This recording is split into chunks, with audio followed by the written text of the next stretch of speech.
Hi, welcome back to our channel, and I'm Marvinta, and I'm an animator and creative director here at Plainly Simple. And in this video, I'm going to share with you my process when doing frame-by-frame animation.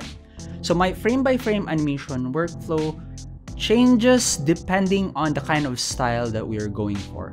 So if we are going for a more vectory kind of look, for example, the colors is a solid color.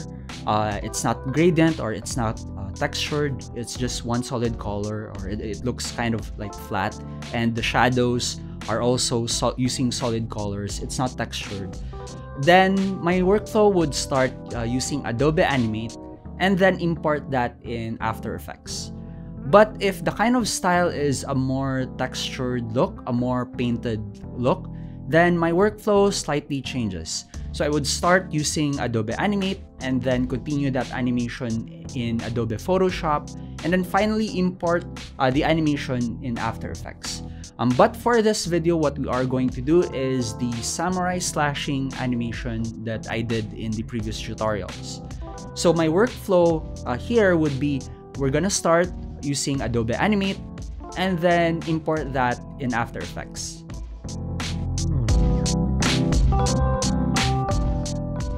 So the first step that I do even before I start animating is research. I look for video references, and there are a lot of places where you could find video references. One is YouTube. Another is Shutterstock. You could actually use Shutterstock for your references. And the other one, the free option, is Pexels. Of course, if you're gonna use references, you also need to be careful about the copyright, which I'm going to explain later on, how you could safely use these only as references. So let's first start with YouTube. I'm gonna show you the reference that I used for the samurai slashing animation. So I have here, this is YouTube, and now let's so we have the animation is samurai slashing animation. So what I'm going to search is samurai draw sword, right? Because the kind of animation that I want to go for is that drawing animation that the samurai is drawing his sword and it's kind of like an attack. So I'm going to search that, and this is the first two results that I have. This too is actually the reference that I used for the animation. So I'm just gonna click this one first. So there are a lot of tutorials in YouTube. So if you want to animate like a pitch, you could search for YouTube like tutorials on how to pitch. If you're going to want to animate like a slam dunk, and I'm sure there are like basketball tutorials on YouTube that would teach you step by step. That way you'd already know your key poses. So going back here, I'm going to click this one first, and let's have a look. So this is actually the reference that I used. So this video teaches the art of drawing a katana, and it is really insightful. It helped me know the key poses. And this is another video that I also used as reference. Also, if the enemy or the movement is too fast, what you could do is you could click this and you could change the playback speed to 0.25. This would play the video in slow motion. So I'm just gonna bring this back again to normal. So why do I look for reference? Why is that the start of my process?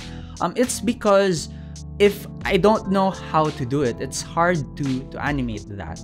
And sure enough, I do have a preconceived idea on how the samurai sword attack is done.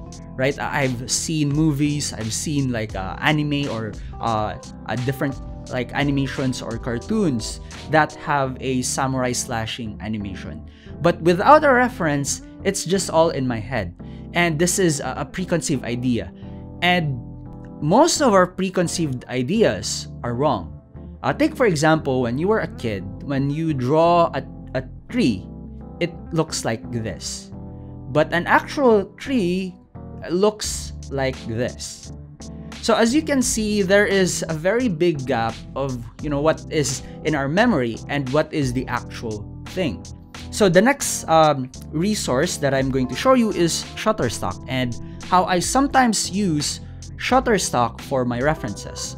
So this is the Shutterstock website, and I just look for videos, and then how about we search for samurai drawing sword, and this is what pops up. And I could even look at this and use this as a reference. You could even download this. There is this try. It's free, and you could use this as reference. Again, I just want to be clear about using these videos as references. So we need to be careful or be cautious about the copyright law, and what you can't do when using this as reference is you can't copy the exact image pixel by pixel. What you can't do is you can't pause the video and trace over it, and that's going to be your key post. You can't do that, okay? Morally, it's also wrong, right? What you can do, however, is use those videos to study the movement of how it's being done. But the key poses, you have to do it on your own. Otherwise, if you're gonna copy the poses of your references, then we are going to have a problem there, because there are copyright laws in place. So I hope that's clear, okay? You can't just take a video and then draw over it on top. You can't do that. And now let's look at the third resource, which is Pexels. So Pexels, this website is free. You just have to look at the license. Is there attribution needed? So you just have to look into the license of what you can do, but most of the videos and pictures here are free. So what I do here in the Pexels website is I search for that samurai drawing sword. So samurai drawing sword, and you'll have here a mix of photos and videos. I'm just gonna click videos,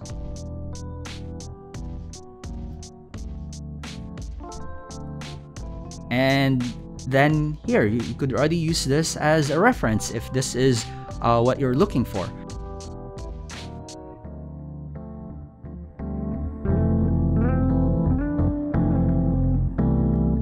So the next step is I analyze the design. So we're gonna have a look at the design.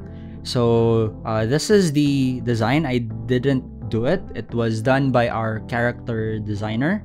So the next step is I'm going to break this down. So I'm going to break this into different segments, into basic shapes, and I'm just going to create a new layer and then draw over this. So I'm just gonna zoom in, and I start with the head. And normally the basic structure of the head when I started is just one oval, and this is very difficult for me because an oval can change its shape, right? I could draw this multiple times and the shape is gonna be different.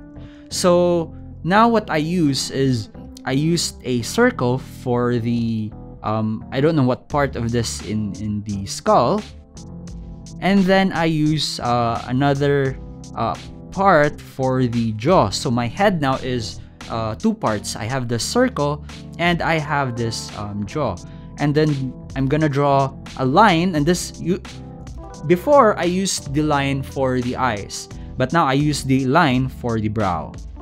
And then this is going to be the ear, and then I'm gonna divide this into two so that I would know the center of the face. So then next I'm gonna create a shape for the neck, and then the upper body. So for the upper body, I divide this into two parts.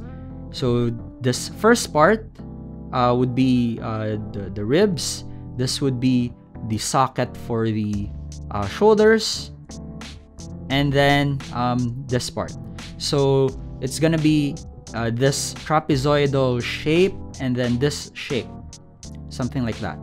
And this is gonna be where the neck is. So this is like my basic structure. And then I'm now going to do the hips. So it's going to be this shape, this triangular shape. So it's gonna be like this. So it's gonna go out here, and then have this kind of shape. And then the limbs. Let's start with the arms. So we have the upper arm. This is going to be the elbow.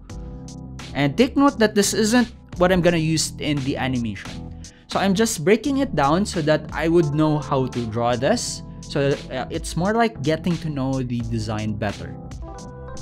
So now I'm going to work myself towards the hands. So the hands would be in this shape, in this structure. So my hand structure is one big trapezoid for the palm, and then a triangle for it's like the container of the thumb, and then the fingers. So that's like my basic structure. And now for the other arm, this is going to be the elbow, wrist, and then again I'm gonna try to fit this structure here. We have that big trapezoid, and the triangle would be somewhere here, and then the fingers. And then let's do the legs. So we have the upper leg and then the lower leg. And then for the foot, I divide the foot into two. It's gonna be into two parts. It's gonna be something like that. The reason why I divide the foot into two is because so that I could have this kind of pose. So if we're going to have this, if this is the ankle, just imagine that this is the leg, so that it's easy for me to draw consistently the pose of the foot. I divide the foot into two, this big part and then a small one, so that I could have this pose. Now for the other leg, so I'm just quickly drawing this, and this one divided into two parts. And then I have my main breakdown. And for the head, I also do the same. So I just create a new layer and draw on top. And then this is probably that circle. This is now the brow. It's more like familiarizing myself how to draw this character, since I'm not the one who designed this. So that's the first, that's the second step that I do.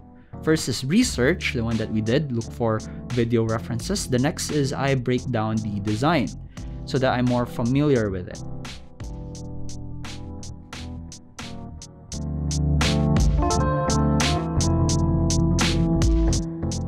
So next we are going to start animating.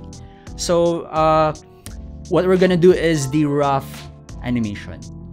So this is the files. I've already divided the files in different steps, steps of the process.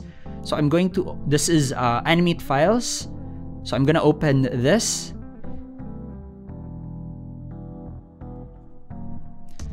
So I start first with just the rough drawing.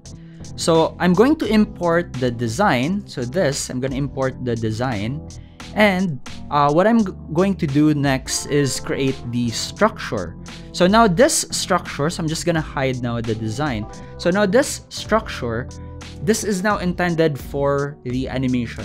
So in the one that I did in Photoshop, it's not refined. I just did that quickly. Right now in this like anime, in the Adobe Animate, now it's more intentional. So my drawings now are more intentional. The structure is intentional. And since I've already done my homework and I've studied the design prior to this, I'm already a little bit familiar with the design. So I just trace this and create a structure, and then I'm gonna draw the key poses. So if you have seen the previous videos, you already know that the basic or the standard framework for a character action is the starting pose, anticipation, action, overshoot, recoil, and then settle. So this is so I'm just gonna hide this one. So I always keep the starting pose as a guide. So I just copied this and pasted this on a different layer and then converted it to a guide. So to do that, you just right click and then click this guide, so that when I'm going to export this as SWF, the guides will not show. And the reason why I keep this, because I use this as a check. So whenever I'm gonna do this pose, I'm gonna check if it's on model. So I'm gonna check it with this one. So I always keep like a backup. So I'm just gonna hide this because that's just a guide. So now this is our starting pose. This is the anticipation. And then this is the action, the overshoot, the recoil. So this is the overshoot, this is the recoil, and then the settle. So let's preview this. So I'm just gonna click enter.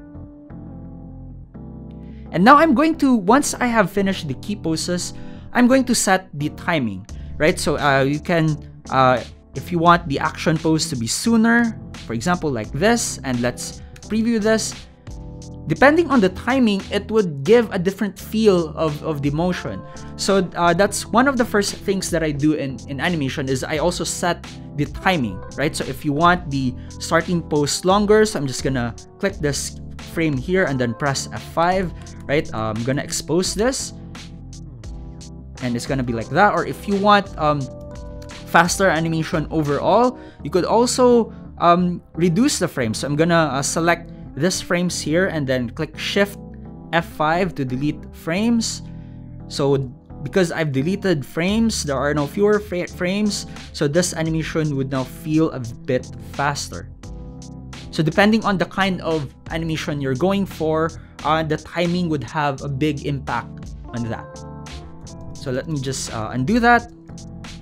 And let me teach you a technique that I use in the rough phase, which is I use the lasso tool a lot. So for example, this pose, right? The shortcut for the lasso tool is L on your keyboard. So I'm just gonna select this and then press Q, and it would, so somehow I just clicked it by accident. So I have now, I repeated the action, I lassoed to this one, then press Q. It would now have this bounding box, and we have the pivot right here. And normally what I do, if I just want to quickly adjust the pose, I'm gonna drag the pivot point here and then rotate this, right? Oh, maybe I want it like this or like this. And then for example, I could just lasso to the this part of the arm, press Q again, and then click the pivot to around here and then rotate this. So even without drawing, I could adjust the key poses without erasing this. I just lasso tool and adjust. I could already change the key poses. So in the rough phase, I'm not really that worried with the cleanness of my drawings. It's very rough, and it's very sketchy, it's very dirty, and that's all right. In the rough phase, what I do is I focus on the key poses. I focus on the motion, not on the cleanness of the drawings, because that would be in the next step, or that would be in the next succeeding steps, right? That is still far away. We're still not there yet. So what we have done is the key poses. So after this, we are going to do the in-betweens. So still in the rough phase, so I'm gonna open that file now. So I'm gonna open this rough 2 in-betweens. So now in this phase, so I'm just gonna preview this. It's still in the rough phase, but it's now with in-betweens, right? It's now smooth. I animate in 24 FPS and I animate on 2s. But sometimes I mix on 2s with on 1. So I'm going to zoom in the timeline, and you'll see here that there are like some like frames that are on 1s, but generally speaking, I'm animating on 2s. And on some cases, when I'm like animating very quick movements, I shift to on 1s. So let's preview this. Now I'm just doing the in-betweens. And then, as you can see here, the sleeves is a different layer, right? It's a different layer. So I'm just gonna hide this first, right? So what I do is I animate the in-betweens, the rough in-betweens of the main structure or the main animation. And then afterwards, I do the overlapping actions such as like dangling animation, like clothing, hair. But the hair of this character is it's in a bun and wouldn't have that much dangling animation. So I didn't like include it here. I'm just gonna do that in the tie downs in the next process. But for this one, the one that I just created, the overlapping action is just the sleeves. So I do that in a different layer and in a different color so that I could quickly see the dangling animation. And also they are in a separate layer because you could also like add the sleeves on the main animation, right? So I could just press B and then click this layer and then put the sleeves. And the reason why I have done this in a different layer so that I could quickly edit this, right? So I could just lock this main animation so that I don't accidentally erase or draw on it, right? So if there are like frames here that I don't like, I could just lasso tool that part of the sleeve and then click delete, right? And then draw a different like sleeve. And that's the reason why it's a different layer. And also in the main animation, so I'm just gonna hide this. In the main animation, as you can see, I did that pose to pose, right? We started with the key poses first. So we started with just this, the key poses. So we started with the key poses. And then we added the in-betweens. So I'm not anymore gonna discuss how to do easing. Maybe we'll do that in a different video, right? But for this one, I'm just mainly discussing my workflow, my process.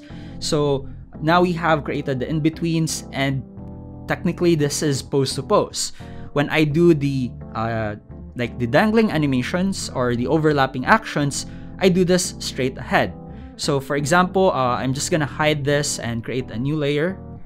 And so meaning I'm gonna start from the very beginning, from the first frame, and create a sleeve. So I'm not gonna spend too much time on this, and this is gonna be wrong, right? Because I don't want this video to be that long. So, and then move to the next frame, press F7, and then I'm gonna turn on the onion skin. And this is where multiple layers would also be beneficial for you, because I could just lock the main animation so that I could only see the onion skin of the sleeve, right? So now I'm going to do this, right? So still I'm thinking about the acceleration and deceleration of the sleeve, right? That there's also going to have like delays. Right? So I'm just gonna quickly like do this, but that's like my process. And you know, this is I guess this is gonna be wrong, because if I'm gonna animate this, I'm gonna put more thought into this. And then this one would now like fall down to something like that. And I'm not ever gonna complete this, right? So it's going to be like that. So overlapping action, I do that straight ahead. The main animation, I do that pose to pose.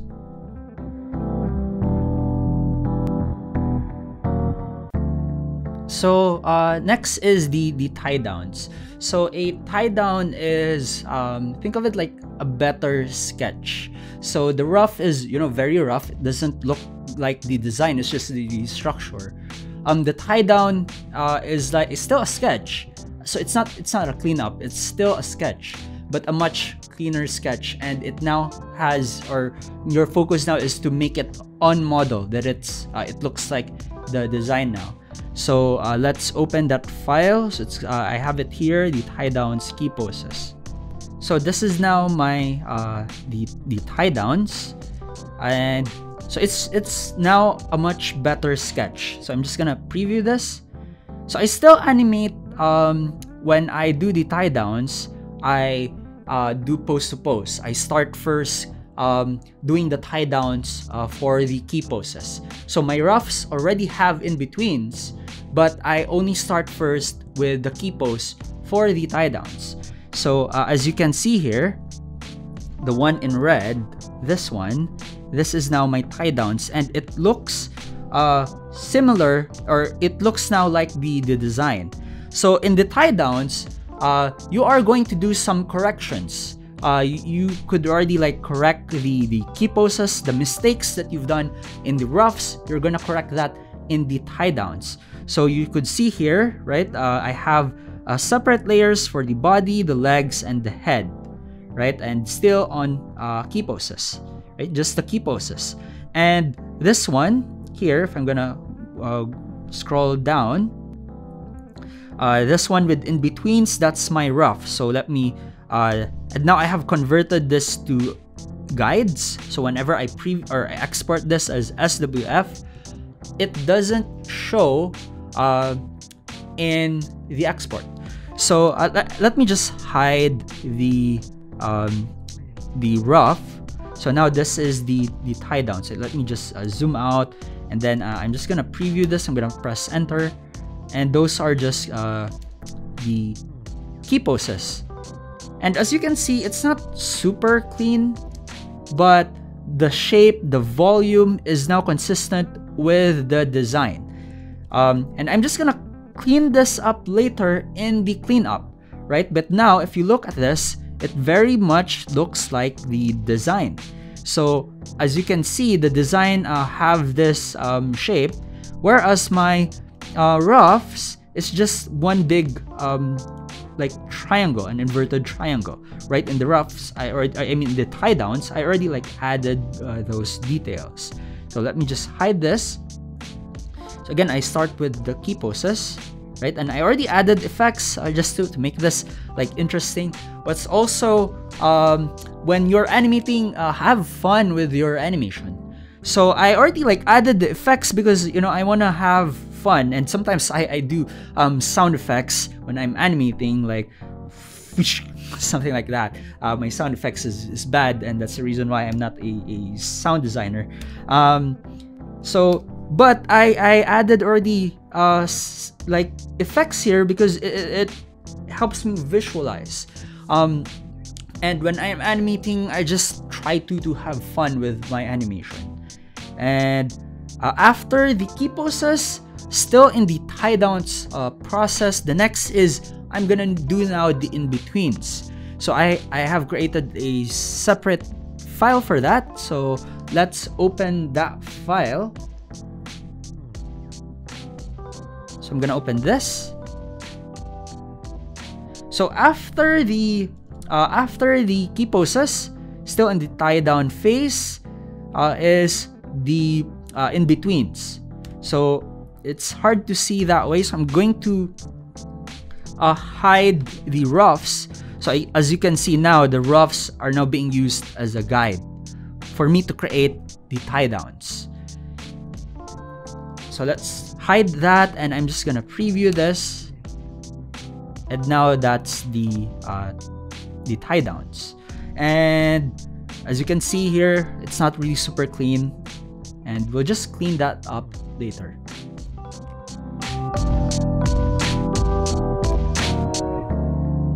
So next, what we're gonna do is we're going to do the cleanup. So for the cleanup phase, now we are going to focus on the cleanness of our lines. And so I just want to explain, I need you to understand why we have this process. We start with the roughs, and then the rough animation is gonna be used as a guide to do the tie downs. And then once we finish the tie downs now would be used as a guide for the cleanup. And you might say, especially if you're starting out, that's a lot of process. Why don't we just start with the cleanup right away? And what I've realized after doing lots of client work, and I've been doing this for quite a while now, what I've realized is the longest route is usually the fastest. Because imagine at the very start of the process, you already do the cleanup. You're already focused in making your this thing that you're creating, the thing that you're drawing, this is the final output. If you have that in mind, what happens is you will be restricted, right? You're not anymore gonna focus on the animation, you're gonna focus that it's clean, that it's correct. And what happens is your animation is gonna look robotic. And I've tried that before. Trust me, I've tried that before. I tried to skip the process, and it turns out that the longest route is always the fastest. And it's because of this, right? In the rough animation, you're thinking about the animation, not the drawing. In the tie downs, it's a little bit of both. You're thinking about the animation at the same time making it look like the design, making it on model. On the cleanup, I don't think about the animation anymore. There's no thinking part anymore. I don't think as much anymore when I do the cleanup. I just focus, or I just trace the tie downs and make it very clean, make the lines very clean. And now I'm going to show you that file. So let's open this cleanup. So as you can see, this is the cleanup. This now is the cleanup. It's very thin, right? Let me hide this. Where is that? It's the legs. I'm gonna hide that. So so this is now the cleanup. So I'm just gonna zoom out. Maybe this. I'm gonna make this fit to window, and then I'm gonna preview this. And we still have some rough. So I'm just gonna hide those rough effects on the effects side. I also cleaned up the effects. So I'm just gonna hide those, the tie downs. I'm gonna hide the tie downs. And let's preview this. So it now looks like that. And also, when I do the roughs, it's pose to pose. So I start with the key pose, then the in-betweens. In the tie downs, also pose to pose. I do the key poses first, and then the in-betweens. But for the cleanup, since I don't do any thinking, there's no thinking part anymore, I do straight ahead. So I start from the very beginning and then move myself or work myself towards until the very end of the animation. And I use the tie downs. This one, the tie downs. So the tie downs for the I'm still locating where is the tie down for the body. So it's here.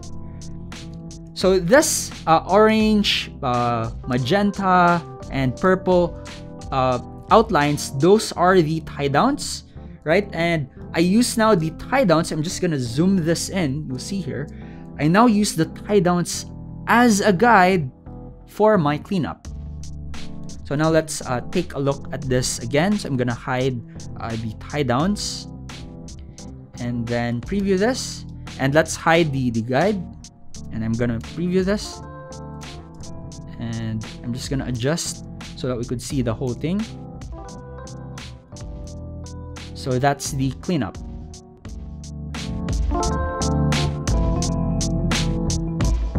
So next, what we're gonna do is we're gonna add shadows to our main animation. So the way I do the shadows is, let me just show you. I'm gonna open this file. So the way I do shadows, as you can see here, I use a line, right? And to explain this further, I'm going to need to explain how Animate works, right? So I'm just going to create an oval, and I'm gonna change this color to a lighter shade of blue, and maybe change the stroke size. I'm just gonna exaggerate this, make this 15, and then I'm gonna create a circle. And the way Animate works is that the stroke and fill are two separate entities. So this one I could like move, right? And we have the fill inside. So let me to show this better. A brush. So if you press B on your keyboard, the classic brush, right? This one. So and let me just change this to black. This one is a fill. This one is a fill brush, right? So if I'm gonna press V and modify this, see, it's gonna behave like that, like a fill.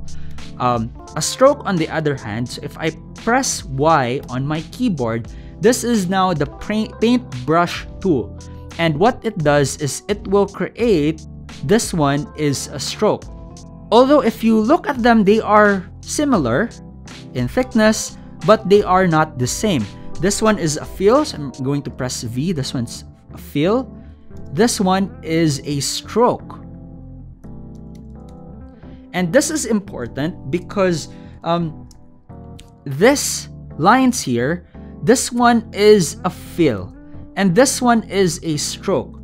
And there's an option in Animate that you could only like set the eraser that it would only erase the stroke and not the fill.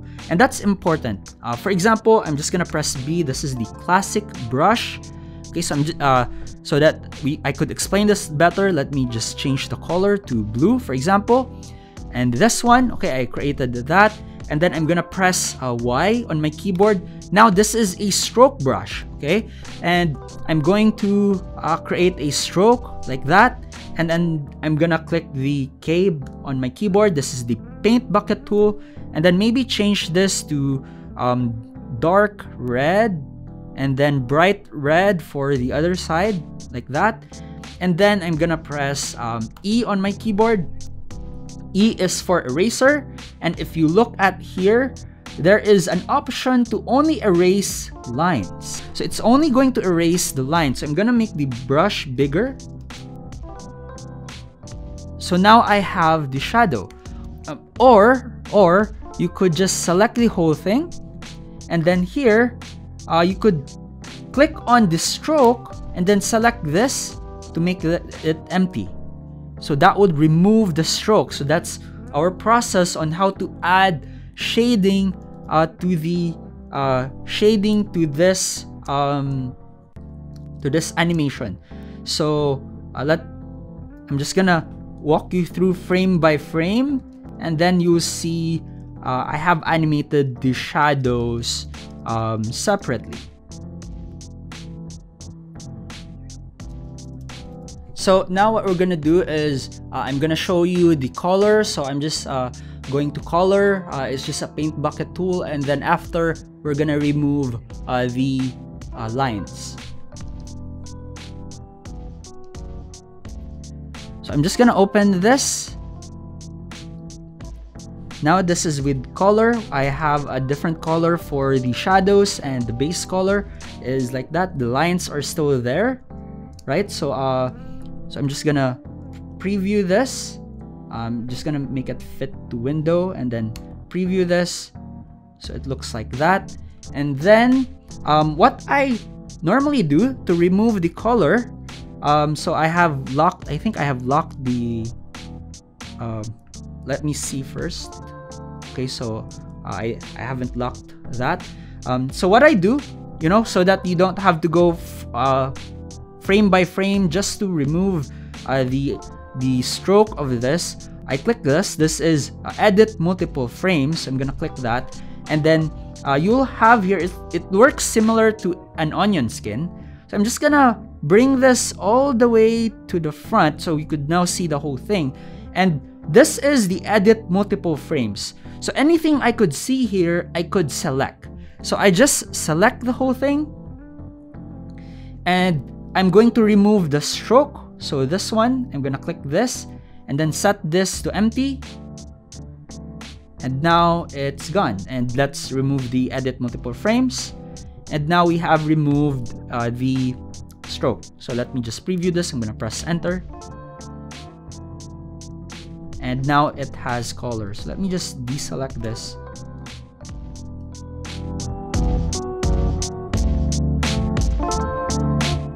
So now what we're gonna do is since we're already finished with the animation, what we're gonna do is we're gonna bring the SWF file into After Effects and then make some modifications. So I still have here the finalize. So basically this is with color, and I just added some refinements and added some effects. So let's take a look at the SWF file. So it is this is the animation. So now we're gonna bring this inside of After Effects and make further let's make further modifications. So let's open After Effects. So I have opened a new project on After Effects. So what we're gonna do is I'm just going to drag this inside our project, and then I'm gonna select this and drag this to this icon so that it would create a comp with the exact time of my SWF. And now let's create a new solid for the background.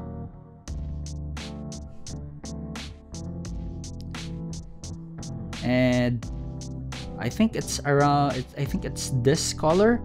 You could bring in the design in here, and then use the eyedropper tool to get the exact color. But for the sake of demonstration, I think I could just eyeball the color. So now let's add some modification to this. So I'm gonna create a new adjustment layer on top, and I'm gonna apply glow. So it's gonna look like that, and so now it has that glow. And let's refine this. I think glow intensity 1 is good, and let's preview this and see how it would look. And I want to have some sort of highlight here, because as you can see, this one's glowing. It seems like the light source is very bright. I want to add an additional highlight. So what I'm gonna do is we're gonna use alpha mats in order to achieve that kind of look, right? So I'm gonna duplicate this.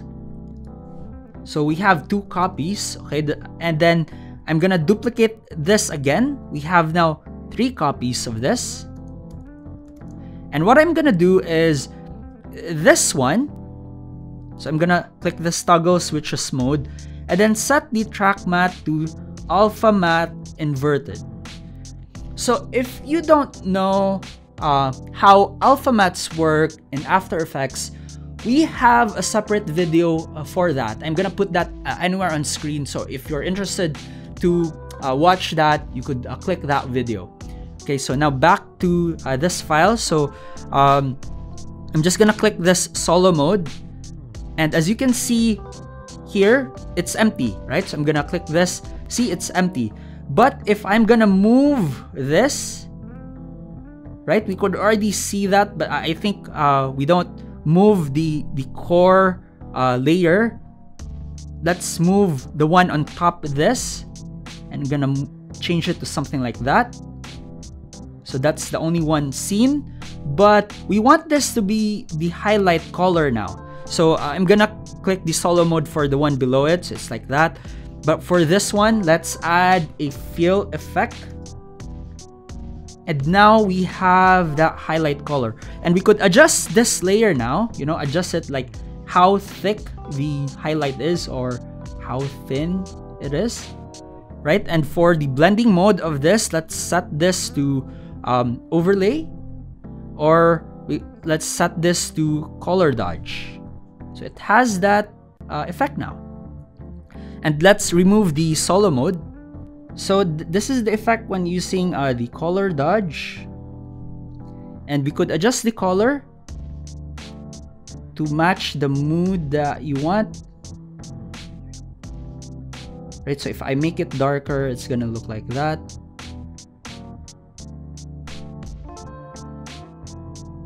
And I kind of forgot what's the color that I used in the final animation, but I'm trying to replicate it. I think it's something like this, I guess. So it's gonna look like, so let me zoom out. I think it's something like this. Or let's change this to classic color dodge. So I think color dodge is already good. Let's bring this to around this color and make this, I'm gonna make this highlight color thinner, like something like that. Then let's zoom out and let's preview this. So you could modify this however you'd like, choose different color, and you could experiment on the different blending modes. And now let's add a cast shadow to this. So let's duplicate this again and bring it below the, let's consider this one as our main or the core layer for the animation. This one is going to be our cast shadow. So let's apply slant.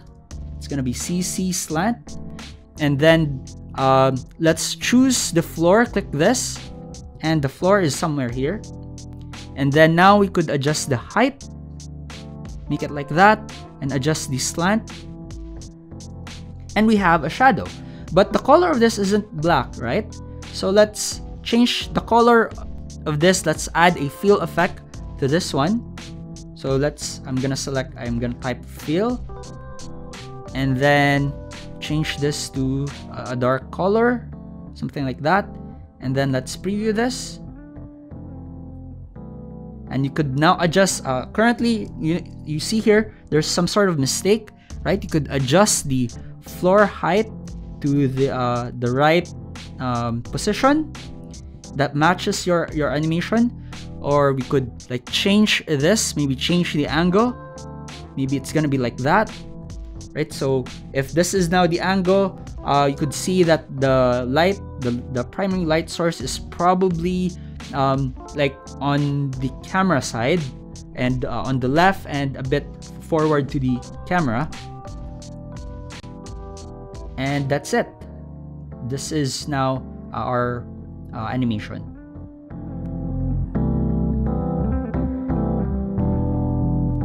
So that's my whole process. So I mainly use Adobe Animate just for the frame by frame tools.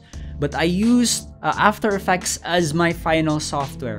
If I need to animate the camera angles, I use After Effects. If I need to, like for example, we added like the cast shadow, we added glow. If we need to add like blur effect to the illustration or to the animation, then I do that all in After Effects.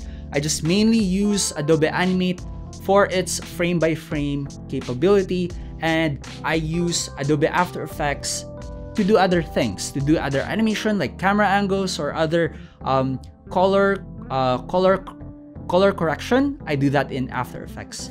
And that's it. That's my whole process. And if you want to get access to the project files of this, we offer this to our Patreon supporters. So if you are interested to support us on Patreon, you will get access to this file, to the one that I have showed you.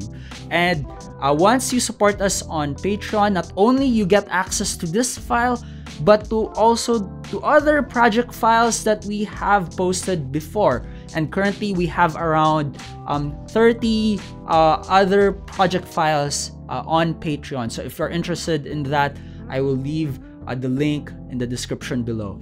And that's it. I hope this was helpful for you. I hope this has inspired you to pick up a pen and animate. And that's it. And if you like this video, please give us a thumbs up. And if you like our content and you want to see more of it, then please subscribe. I would really appreciate that. And that's it. Thank you very much for your time, and I hope to see you on the next video.